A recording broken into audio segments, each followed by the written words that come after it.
record to the cloud. There you go. So my name is James Davis. I am the Business Development Manager for the Center for Business and Innovation. And I wanted to talk to you guys a little bit. We bring this program to you guys as a resource of the Center for Business and Innovation. We are trying to create an entrepreneur ecosystem here that has a number of different resources available to entrepreneurs. And as part of that, you can see in some of the resources that we offer here, the CB&I consulting program, which helps people implement the strategies that they learn here, the business coaching through the Washington Center for Women in Business, business planning and business plan training, introduction to business, inspire and let's talk business for those that are thinking about getting into business, as well as the ScaleUp training series, which the next one starts on March 11th. So the ScaleUp Mastermind is a monthly expert-led training that is free to entrepreneurs statewide. And the last one that we had, as some of you knew, was with Jessica Jensen, the principal at Capital City Law. That is up on our website and on this web link right here, which I will also put in the chat. And today we will be talking with Micki Peak. She is the Executive Director for Pacific Northwest Business Networking International. Other resources that we also have at the CB&I are the Small Business Development Center, SCORE, Close the door.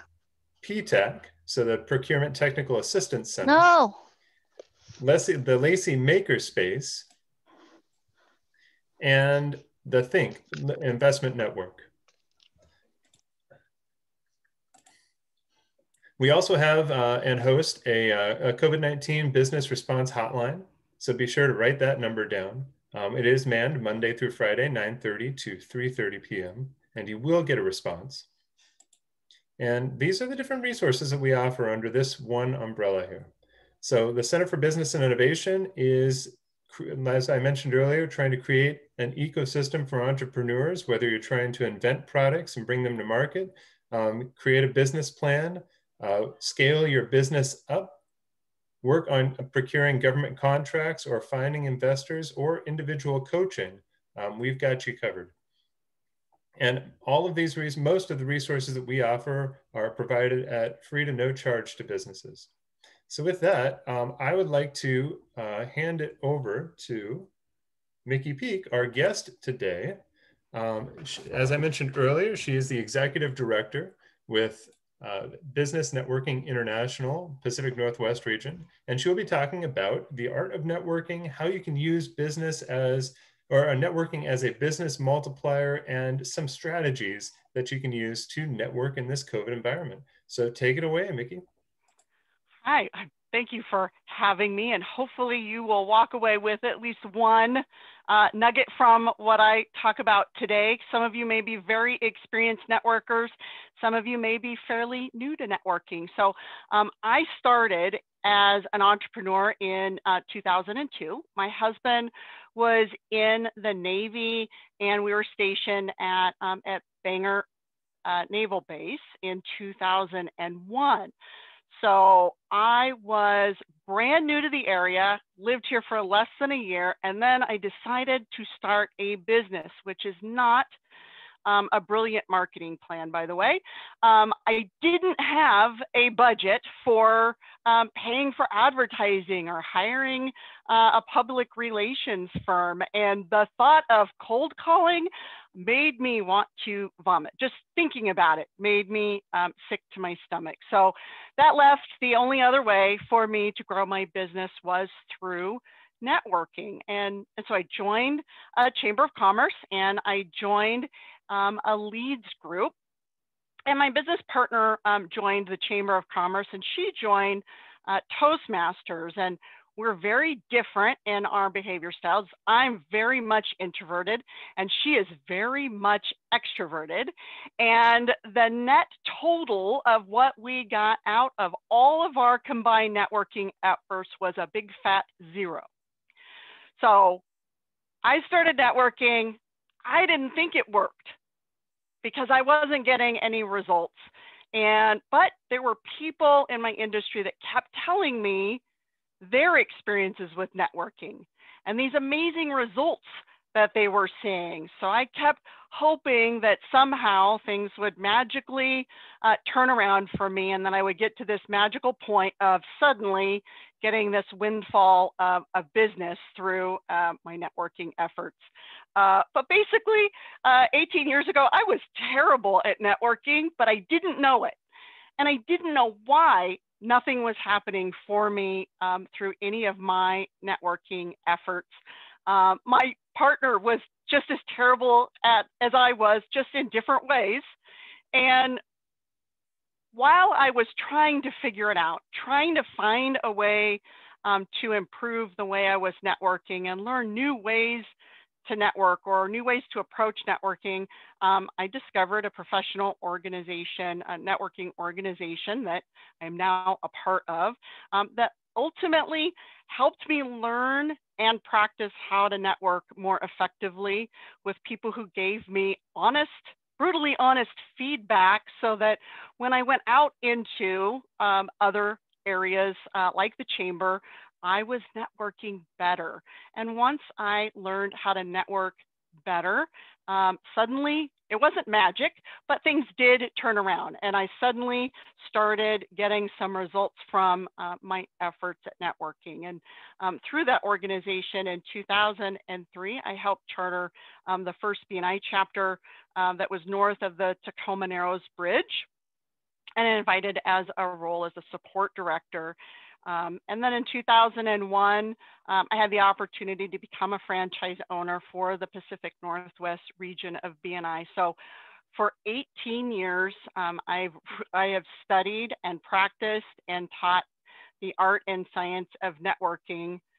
And I've served as a networking, word of mouth marketing, and referral consultant for over 2,000 businesses in the Pacific Northwest. And my goal is to help entrepreneurs, professionals, people who want to network, to not make the same mistakes I did, or at least learn quicker what their mistakes might be in networking, so that they can get results and they can see better quality and quantity of referrals into their business. So I do like to be a little more interactive. I don't like to lecture. So if you could pull up the chat box, there's a little button that should be located on the bottom that says chat, and then it will appear along the right. When you hear the word networking, what are some key words that the word networking brings up to you? If you could just add some of those keywords into the chat box.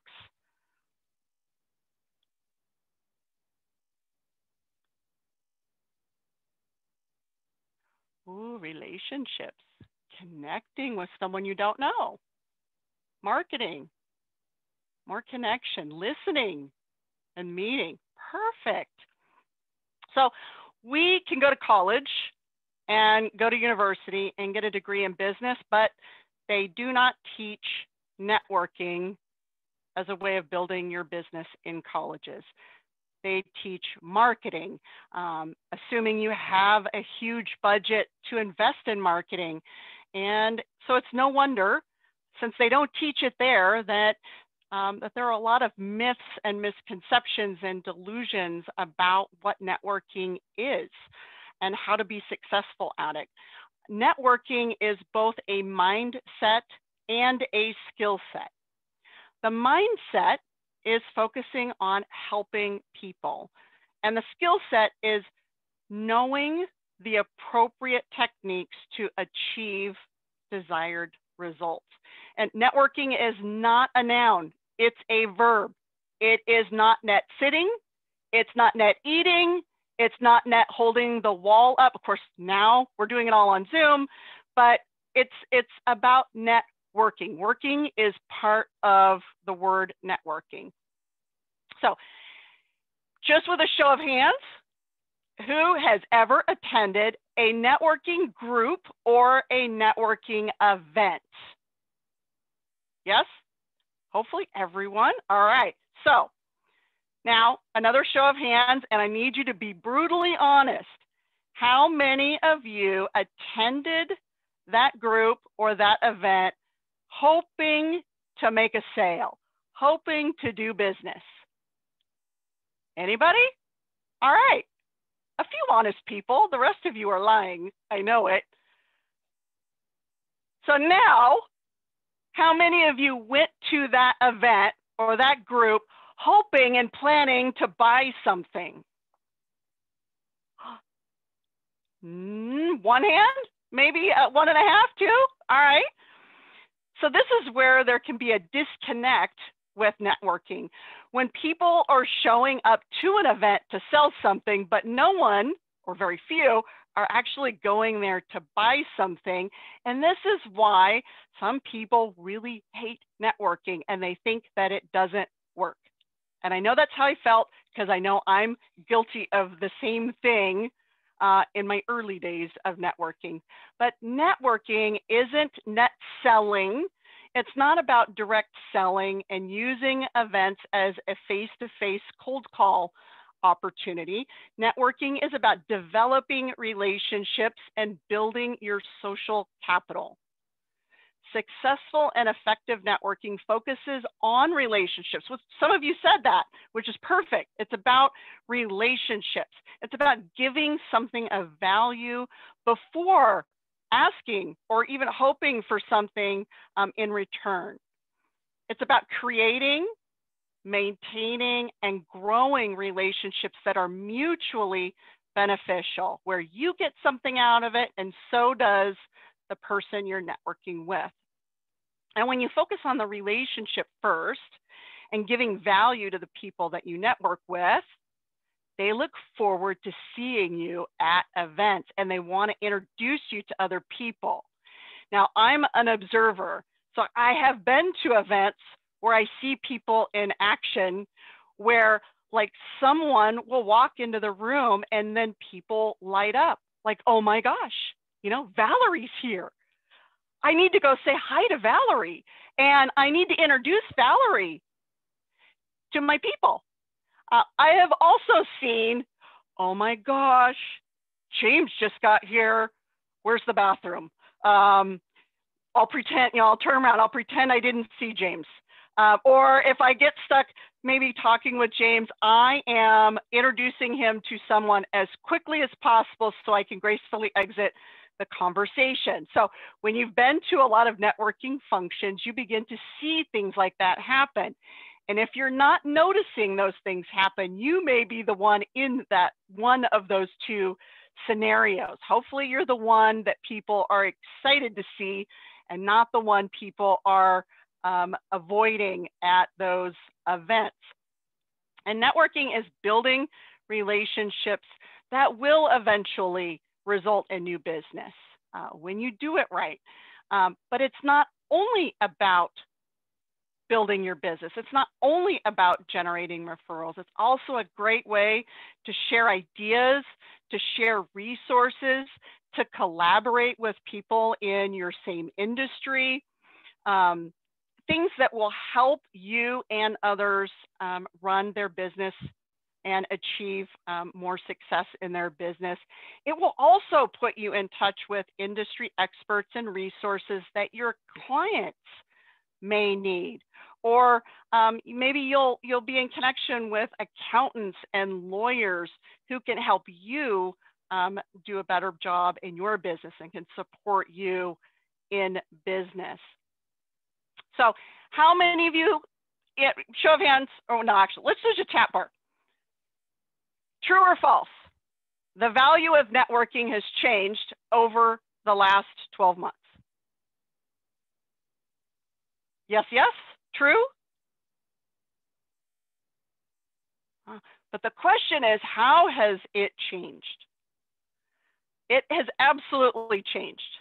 And if you're in a one-to-one conversation with me or I'm presenting to a group, I would say that the value of networking has grown exponentially. We need our networks. We need the support of our networks. We need the resources of our networks. We need our networks to get the word out that we're still open, that we're still doing business, that We've made some changes and innovated in the last year, and maybe we have a new target market. I've talked to a number of people that have been pushed into innovating and pivoting their business in the last 12 months, and now they can do business outside of Washington, some even outside the US, because they can now manage to run a Zoom meeting where they had never been on Zoom before. 12 months ago, I had never been on a Zoom meeting. And in March of last year, my entire organization of 10,000 chapters and about 300,000 members, we shifted all online virtually almost at the same time. So I was kind of shoved into learning, but now it's really exciting to see all of the opportunities that have come as a result of making that shift in my own business. But if any of you happen to have a spouse that's not in business or has any inclination towards even doing anything but doing the bobblehead thing when you're talking about your business, it's really nice to have a strong network to be able to have business conversations, especially over the last year with all of the changes. Sometimes it's just having a safe place to vent that's not Facebook, that we can talk to like-minded people who can hear us and let us vent and support us and share maybe some solutions, some ideas, or some resources that we didn't even know were out there that can help us with the changes we've undergone over the last year. And we need people. We still need to be connected to people. And we are not typically, for the most part, out and about, meeting people, seeing people on a daily basis like we did before. And so having that network of people that we can rely on to be connected to is more important than it was a year ago. And I thought a year ago, networking was pretty darn important for my business. And that's certainly what I talked about when educating and teaching on networking with other people. And I'm just going to pull up a PowerPoint slide.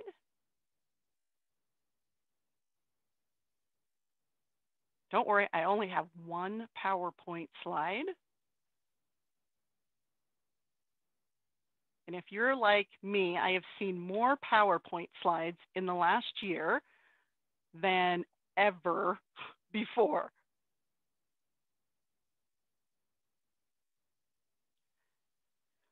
So when you look at the real power of networking, it starts with you. Whether you're an entrepreneur, whether you are a salesperson in a business, or you're just responsible for networking as part of your job duties, you're here and you're alone. And then there's all of these people that are out there.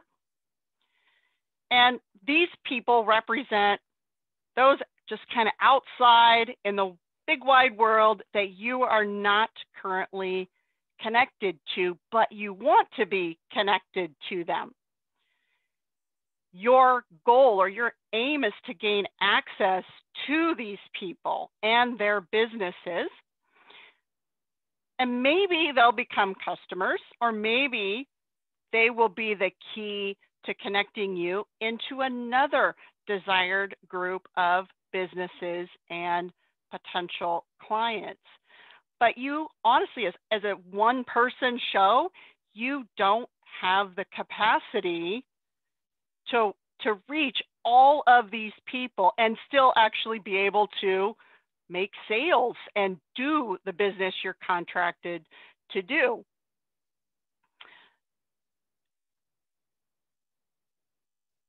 And so you've got this other group of people.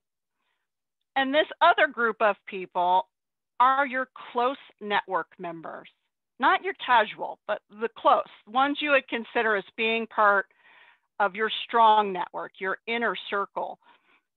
They're people that you have relationships with, but more crucially, they've got relationships with that big wider world of people that you don't have connections to yet.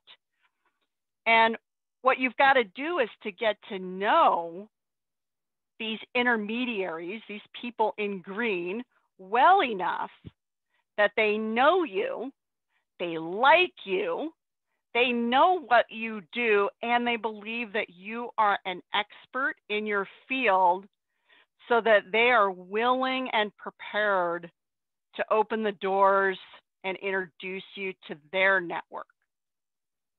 And this is how networking can help you leverage your time, because as one person, you can't reach all of that.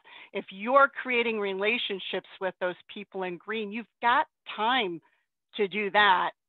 They're the ones that are going out and helping you make those connections. So you've got time to be able, or you've got the ability to leverage your time and relationships to get a greater return, an exponential return on your networking efforts. Let me stop my screen share. And so with a well-developed referral network, you can generate more business from one or two people that were in the green, referral sources, than from all of your customers combined. And the amazing thing about creating a strong network is that they're working for you. That network is working for you even when you aren't. So even when it's Christmas Day, or you happen to take that very rare once in a blue moon vacation, they're still generating business for you, because it's not sitting all on your shoulders alone. And when there's a lot of studies out there that, so I'm not going to bore you with statistics, but there is a lot of research that says that new business that is referred to you from someone in your strong network is more likely to turn into a sale. They stay with you longer, and they spend more money with you because they came in on a higher relationship level, because they came in using someone else's trust and confidence in you. And there was a survey done in the book, The World's Best Known Marketing Secret, that listed a lot of different ways for getting referrals, like subscribing to a referral service, or asking for referrals orally or in writing, speaking engagements, or utilizing online services. I mean, there are various ways to generate referrals, but the respondents to that survey, more than half, more than half to the lowest other element on the survey said that the best referrals, the most referrals that they get in their business is through networking groups that they were involved in. Your ability to network effectively also increases your value to your clients. When you become known as a hub firm, you think of a bicycle wheel, you've got that hub in the middle of the wheel with all of these spokes going out to the edges of the wheel. When you become known as that hub in the middle of the wheel that's connected to people outside of your profession, they come to you for recommendations, and they may come to you over and over again. And when they come to you over and over again for something that has nothing to do with your business, when they do need your products and services again, you're automatically the first person they think of. When I was new to the area, the hub that I relied on was my real estate agent. She knew everyone. I knew no one. When I needed a good veterinarian, a hairdresser, anything, a landscaper, a roofer, things that I needed for my home, things for entertainment. I went to my real estate agent to ask her for a long time, for the first few years that we lived here. And then when we were ready to sell and buy another home, there was just no question of who we would go to.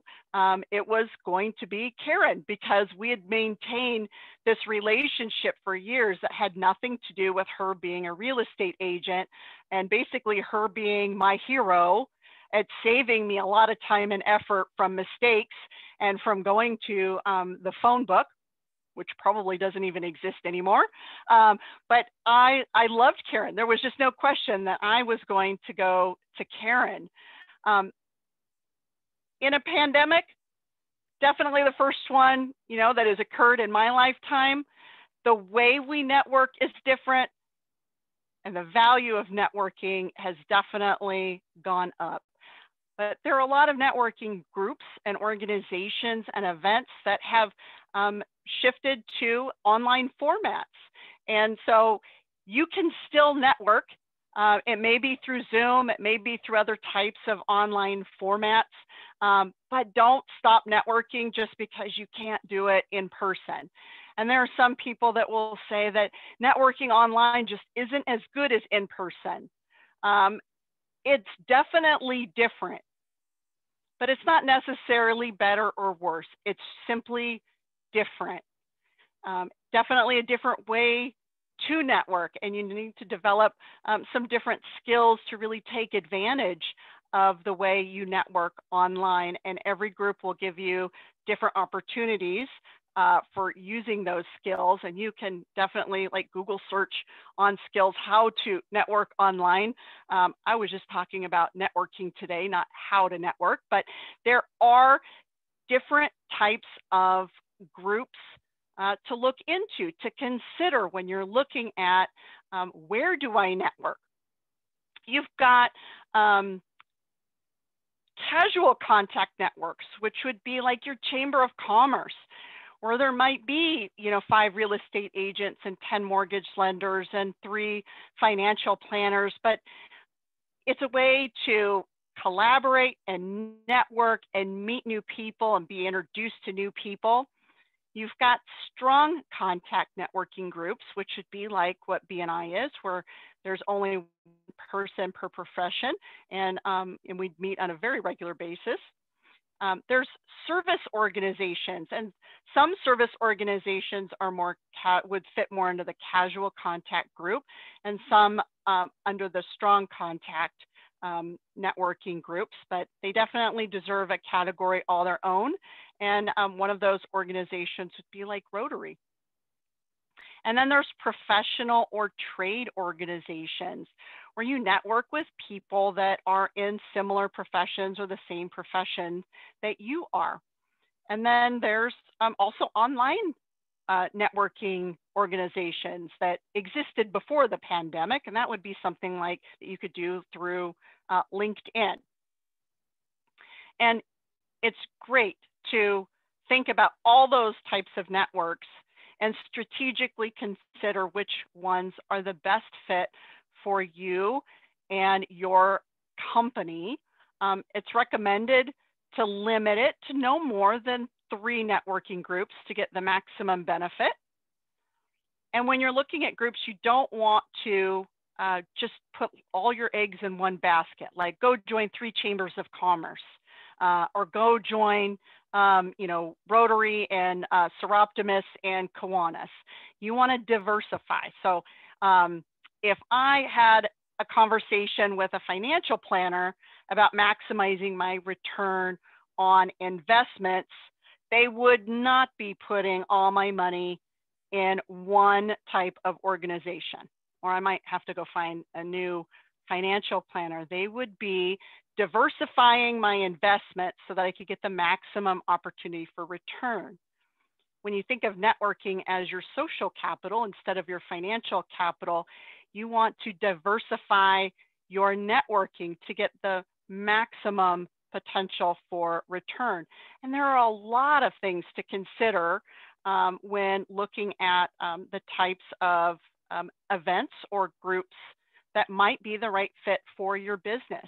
You know, first, I mean, some obvious things. Is the meeting time and day convenient? A year ago, I would have said location. Is the location convenient? Now with Zoom, that's not as much of a factor. Do they meet often enough to get results? You know, some groups meet weekly, some monthly, some less than that. So what is your desired frequency of meeting with that group? And you want to network with professionals who work with your ideal type of clients. So figuring out who are the professionals that also work with the people I want to work with, and where do they network?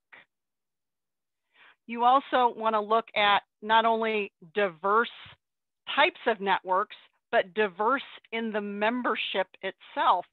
And, you know, when we think of diversity, we tend to think of race and gender and religion, ethnicity, but you also want to seek out groups that are diverse in professions represented, diverse in age, length of time in business, and the geography that their business covers.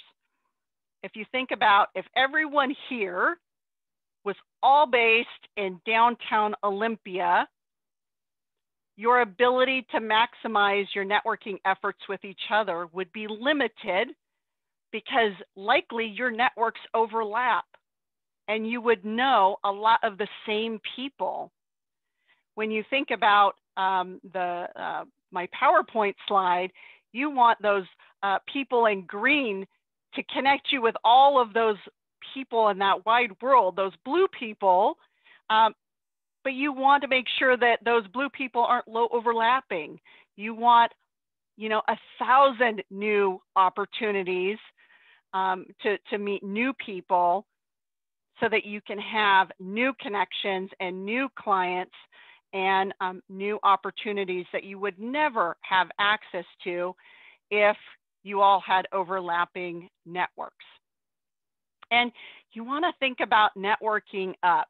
Now, some people just saying networking event creates some anxiety.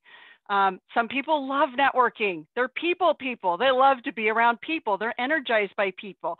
Then there's people like me that we would like to hold up the wall and we'll just watch everyone have a good time and then say we went to a networking event and call it good. But you do want to focus on being slightly uncomfortable when you network. Because if you're slightly uncomfortable, especially if you're more seasoned at networking, it means that you're networking with professionals that you see as being more successful than you are. So you want to identify the people in the community that you want to network with because you see them as being influential, connectors, influential in business, successful in business, and you want to find out where they are networking and go network where they network.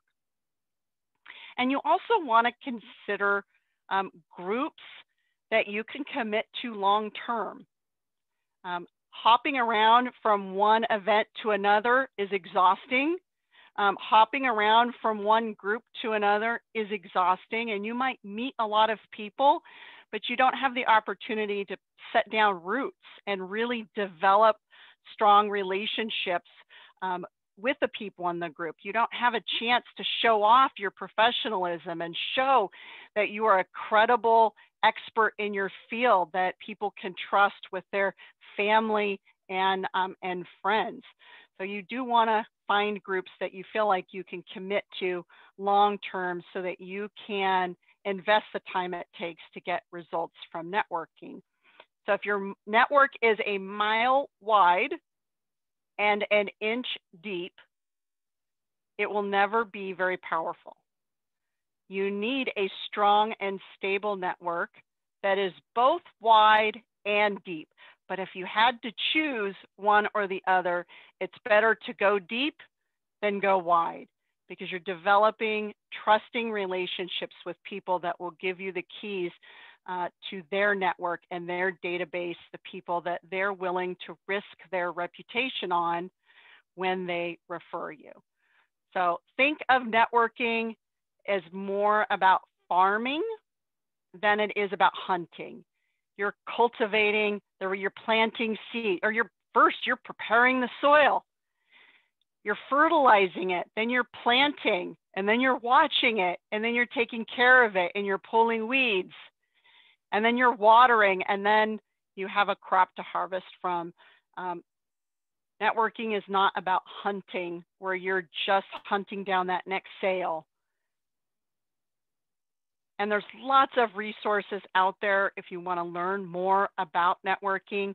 BNI has a podcast. It's not, some of it is centered more around membership, people that are members, but there's a lot like networking with nonprofits, networking with Chamber of Commerce, networking with people in like professions. There's a lot of resources there. So that would be bnipodcast.com.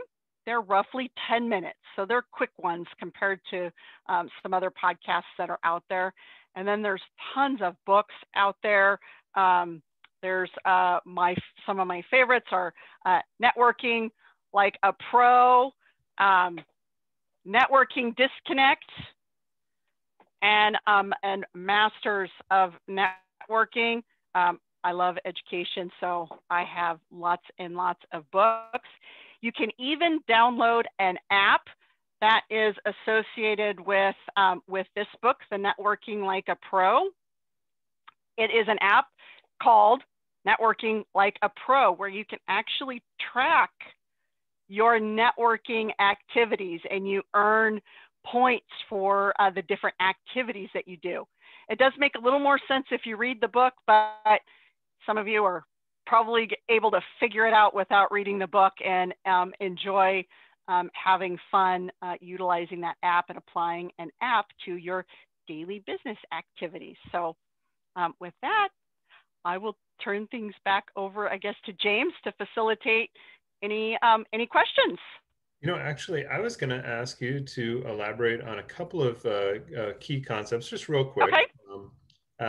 What, like you were talking about networking like a pro, what are some of the activities that you would be tracking there, which I think is important to understand the activities behind networking. And then also how to successfully have those one-to-ones in COVID.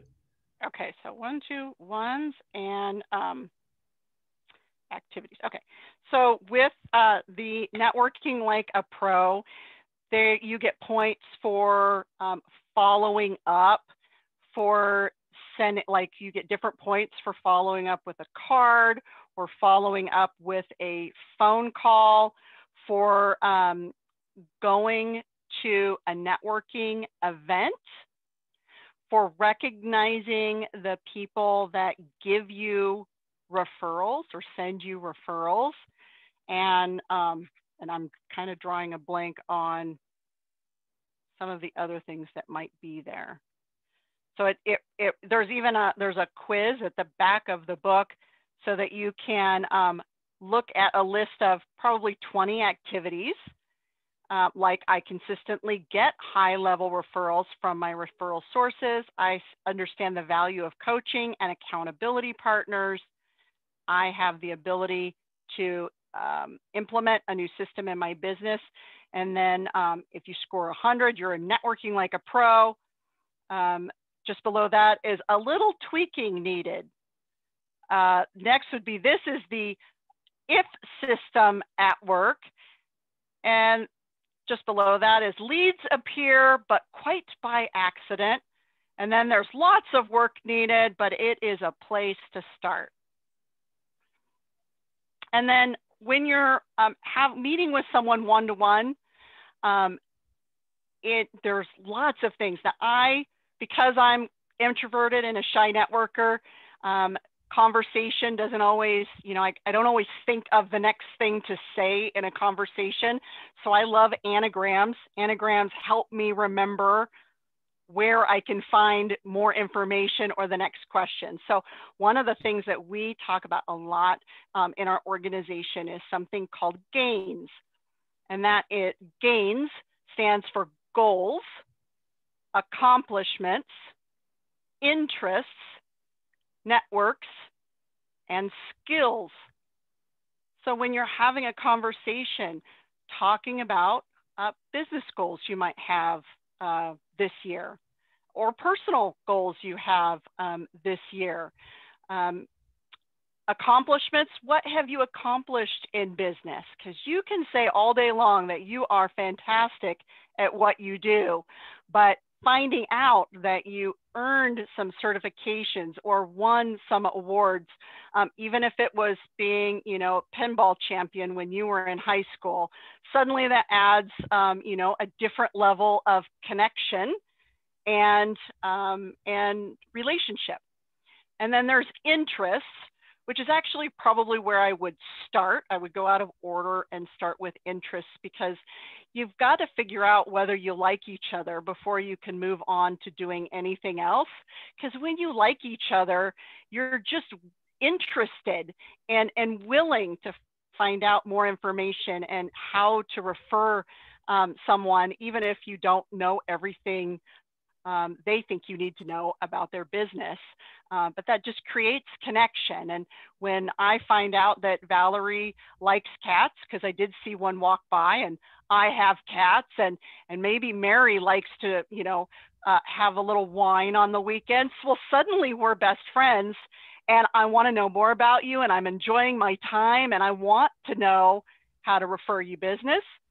And then networks. What other networks are you involved in? You probably met at some sort of networking event or group. What other groups are you involved in? And should I be invited or included in that, in that networking event or group? Or I've always wanted to go, but I don't know anyone, and now I do, and now I'll feel more comfortable going. And then finding out about skills, like James does what he does now, but he has a previous life before this in financial planning. So he's got some skills with numbers. So finding out what other skills people might have outside of the current business that they're doing also helps with creating connection and likability and referability. Awesome. Thank you, Micki. Yeah, I think it's all of what you just said is just so important to understand the true gravity of making sure that you're spending time in networking groups that matter, right? That are well diversified, so you're getting the best spread of potential contacts, and that you're making the effort to go out and create one-to-one connections, right? That you're actually following up with people and having that one-to-one conversation to build that trust in your network, to build the trust between you and the potential networking partner. Sure, and that one-to-one, some people feel okay, meeting at outside in the winter, in the rain, meeting with someone outside a coffee shop. Or I'm not sure what one's coffee shops or restaurants are open. Lately. Yeah, but all of my one-on-ones have all been on Zoom, and I have had, a great time. And now I don't have to worry. Now I'm not spending money. Now I'm not worried about driving or traffic. And I'm able to, if I feel like my time meeting with people more one-to-one is actually more focused, I'm less distracted, I'm more present, because, I don't have all these other things going on, trying to get there and then trying to get back to the office. So I really have enjoyed meeting with members or professionals one-to-one through Zoom. Yeah, it definitely has been one of those game-changing moments where if you were that in-person people person, as I love going to networking events. I love going and talking to people. It was a game changer for me, just having to make that extra effort making those one-to-one contacts. So I'd like to open it up to the group here for questions and answers, our question and answer session. So were there specific questions that you had for Micki about networking, or about the types of contacts that you should make? And feel free to unmute yourself. Micki, I was just wondering if you could address when you're in a room full of people and you're trying to get off the wall from being a wallflower, how do you walk up into a group? How do you position your body in such a way to be inviting and get those connections moving? So one of the things, when we get back to being able to do things in person again, I think first is coaching yourself before you walk into the room, pumping yourself up that you can do it, it's okay. The whole reason you're there is to meet new people and to set a goal for yourself for maybe, I just want to meet 5 new people today. Because what will typically happen is when we do, we'll either hold up the wall if we don't know anyone, or we'll gravitate towards the people we already know and have a relationship with. And so yes, we went to a networking event, but we didn't really meet anyone new. We might have, solidified, some of those relationships a little more, but I'm not really increasing my efforts or my return on networking efforts by doing that to myself. With body language, you learn to watch open and closed groups. So if you have a group of 2 and they're standing at a right angle, like they're face to face like this, that means it's closed and they don't want anyone in their group. Whether it's conscious or unconscious, that's what the body language says. If the group is 2 and it's at a slight angle, then you can come in and make that triangle and be included in the group. It means that you're welcome to join the group. And then you can have a group of 3. If they're all facing each other, then there is no room for someone to come into that group. And when you're a shy networker, you're always like, I don't want to break into a group that's already having a great conversation. But body language, when they leave gaps open and they're kind of facing the room a little more, it means that they want people to come into their group to participate in the conversation. So it doesn't matter what size that group is, but finding open groups by body language. And of course, smiling faces, people are always more attracted to going towards people that are smiling and a little more free with their body language versus, having their arms crossed and looking, super serious because it looks like they're complaining about something or they're angry about something. And if you're uncomfortable networking, you're go for the smiling faces with the open body language. I have a comment. Can I talk? Yes, absolutely. The best advice anyone ever gave me when I started out working for the Thurston Chamber of Commerce is when you go to a networking event and you start a conversation with somebody, say, my goal is to meet everyone in the room. I would love to exchange business cards with you and then set up a time where we could talk and meet personally back then in the next week or 2. Would that be okay with you? All right, let's set a time for next Tuesday, morning or afternoon. Thank you. I look forward to meeting with you. I'm going to go on and meet some more people. And at first I thought, oh, that's so abrupt. But you know what? It gave me an in, it gave me an out, and I was able to meet a whole bunch of people. And I felt like that was a real stepping stone of good advice for me. Sure. And for some behavior styles, that would absolutely work. I don't think I could pull that off.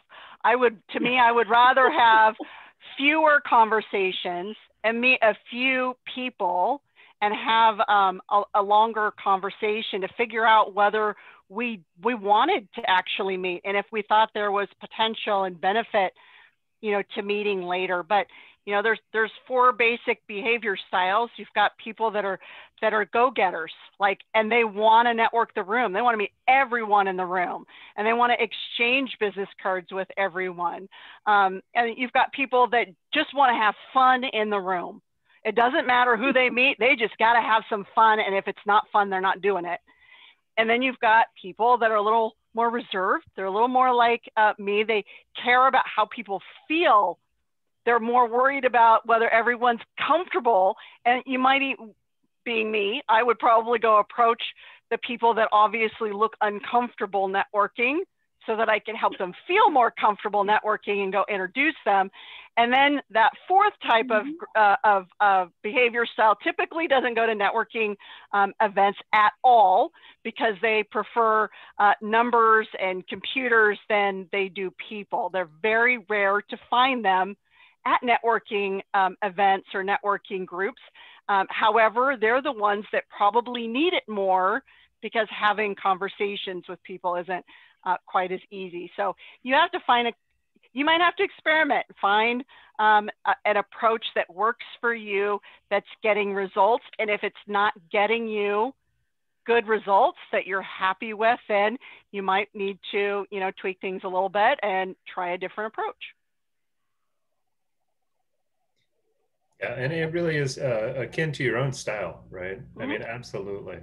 I know that Elizabeth's approach is something that I'd probably adopt. I would go and like, that's an amazing idea, Elizabeth, and then follow up with people. But the key is that if you do that, you have to be committed to follow up, because that's part of the principles of the networking is you can't say that, hey, I'm going to follow up with you and then never talk to them again, because that actually works in the opposite way. Yes. Yeah. Word of mouth marketing works both directions. It works for you. It can also work against you. So you do want to be careful. And for me, honestly, if I collected 15 or 20 business cards in an event, I might have your card, but I wouldn't be able to place a face with a card or remember anything about the conversation. And that's what I would worry about. Like if we met, would I remember that you talked about your kids or you talked about who your ideal client was or something like that, and I didn't have the ability to write notes? That's where I would feel like, oh, I would look like a fool. I would look like I'm, the transactional networker, just trying to meet as many people as possible, and I don't really care about developing a relationship with you. So part of it is just a memory issue for me. So do we have who has some other questions or comments that you'd like to throw out there? People do appreciate, everybody in this room appreciates the insight. Wow, I must have done an amazing presentation. Or you're all so completely confused you don't know what questions to ask. I think you did a great presentation, Micki. Thank you. All right. Well, without any further questions, I'll leave it open for just one more second here.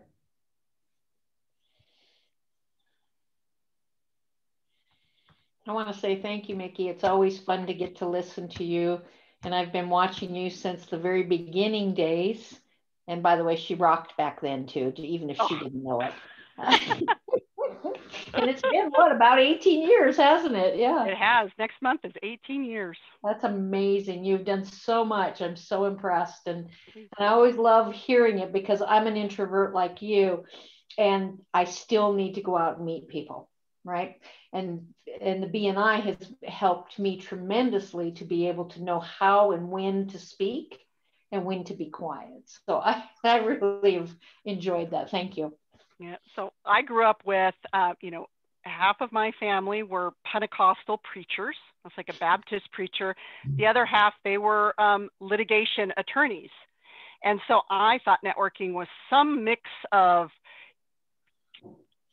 being super charismatic and very direct, and neither one is who I am, naturally as a person. Well, not only did that lead to a lot of mistakes through learning about networking, I learned that introverts actually make the best networkers because they're great at asking questions and listening. Yep. And not listening to know how to reply, but actually listening because they're interested in what you have to say. So don't avoid networking just because you're shy. Definitely, we want to network with more introverts because they're so great at networking. Micki, can you talk about how people can come to a BNI meeting if they want to? Absolutely. Feel free to plug your website and BNI. Sure. Well, I think Elizabeth did you have a comment or a question? I think you started to say something. Okay. I was just pointing out there was a question in the chat, and Valerie went forward and said, and answered it, brought it up. So thank you, Valerie, you're amazing. Okay, so I'm just putting my, it's BNI for Business Network International, PNW for Pacific Northwest.com.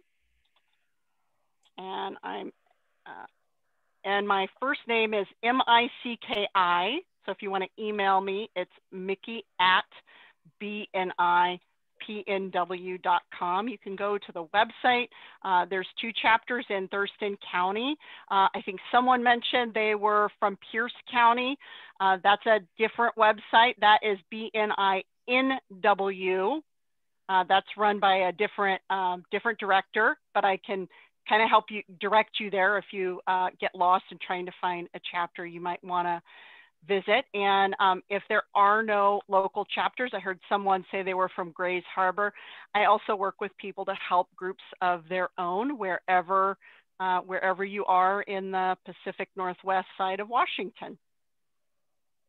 I have a little question about the online. We talked about how wonderful it is. The one thing that I find about the online is that when it's over, you've met, I don't know, we have how many people here, and you don't have that list. I mean, you have engaged in a conversation, you've heard them talk to other people, you've maybe identified some really nice people that you would like to continue conversing with. How do we figure out to do the follow-up with someone that maybe we haven't engaged one-on-one with, but have been in a group? It really depends on the type of event and who's hosting the event. I mean, if it's a chamber of commerce and there's 100 people, you know, at the event, whether online, then it would be really challenging for, and the chamber probably wouldn't get you contact information. But if you're in any sort of a smaller group, or where a larger group might break you out into breakout rooms, the first thing I would do is to make sure everybody in the room had everyone's contact information, so that when if you don't talk about all the things that you wanted to talk about, then you can schedule something for after the event is over. Typically when I do any sort of an event, or whether it's a chapter meeting, I encourage people to enter their contact information into the chat box, because most people that run Zoom meetings have enabled the ability. So like here today, in the bottom of the chat box, you see where it says everyone, and then you slide to the right and you see the little file box. And then just a little further to the right is a ... And if you click on that, the option that comes up is save the chat. So you can save all the information in the chat. It won't save any documents that you've dropped into the chat, but it will save, you know, if everyone enters basically your virtual business card into the chat, all your contact information, you can save it. And your computer will create a special Zoom folder where you can save all of your, it just automatically saves to this folder every time you save those chats. So, so those would be the only 2 things I can think of. Having a virtual background. Not everyone's able to do virtual backgrounds, but there are a lot of fun virtual backgrounds out there. But if you're doing a lot of business networking, having a virtual background that has your business information behind you is a way for you to get your information. It's like handing out your business card. And then it's great if other people in the room have it too, because then you can copy down their information from their virtual background. And I don't know if, you know, there's a few other things that I've seen really work well. And that's if you do end up having that conversation, right? Direct message them. Most networking groups will allow you to direct message and at least exchange some basic contact information. Then it's just a matter of follow-up. In some of the more informal groups, definitely call out the organizer to say, to ask people to put their information in the chat box so that you can download it. And then some of the expos. I don't know how many of you guys have gone to an expo lately, a virtual expo? No, not a virtual one. So there's been a lot of virtual expos that I've been to, and it's sharing virtual business cards. And so they send you an email response oftentimes with those, the contact information. And, that's another way to connect. And as you were talking about, Micki, having some sort of virtual background, I just kept thinking, why not have like a QR code on your virtual background? Because then you could just, scan it. Yeah, absolutely. Somebody directly to your website. So you just have to be careful that you're not in the way of your QR code or your information. I mean, it's floating. Yeah. Another thought I had, if you at least got someone's name, you might be able to find them through Facebook, like type in their name through Facebook.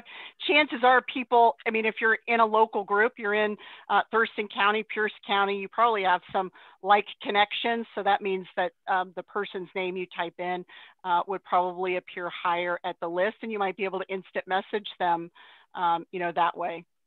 Definitely. Definitely. LinkedIn. Elizabeth said LinkedIn. Yep. All right, you guys. Well, are there any other further questions? I want to make sure everybody has an opportunity to. And if you think of something, my email is there. If you think of something after this event is over, just reach out. I'm happy to help. All right, cool. Well, hey, if you guys want to really quickly put all of your contact information in the chat box, so that you can get in touch with anybody that's out here, I'll lead it and put mine, and then we can leave it up and then let people get that and reach out to you today.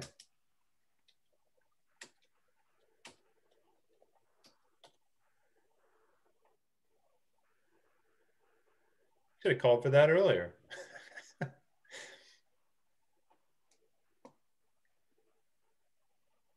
Just be careful if you do ask people to do that you don't do it as soon as your event starts, because people won't see it as they come in. When they come in after everybody else has entered their stuff, the chat box is blank. So that was a lesson learned. Well, you guys, I want to thank everybody for showing up today and coming to this version of ScaleUp Mastermind. Thank you, Micki, for being here to lead us in this instruction. And it was such a valuable thing. The value of networking has gone up tremendously in this environment. So I do appreciate you. And maybe you can reach out to some of the people. I know Tuyan was asking earlier about the cost of BNI. So maybe you can reach out to her directly on that. Okay. And then okay, your contact's in there. Okay, it actually depends on where you're located, but I'm happy to have a conversation with you. I'll reach out to you and talk to you about it. Awesome. And for in terms of ScaleUp Mastermind, we do host these every second Wednesday. Now you're wondering, this isn't second Wednesday. This was a special edition New Year's networking event here. And I just thought it was so important that we'd throw another one in for January. But every second Wednesday is ScaleUp Mastermind. If you're interested in hearing more about that, be sure to jump into the ScaleUp Alumni Network Facebook page, or reach out to me directly and I'll add you to our email reminder list. And then also as I mentioned earlier, that this video will be on the Thurston EDC's YouTube channel, which I had earlier. It was in my presentation. I'm gonna bring it up. There we go. Copy. And now it's in the chat. So you will be able to find this presentation and the other ScaleUp Masterminds by following that link. All right, I'll give everybody about 30 seconds or so, unless you stop me, to download the chat, and we'll see you next week. Or not, hey, 2 weeks from now. Thanks again, Micki. Thank you for having me.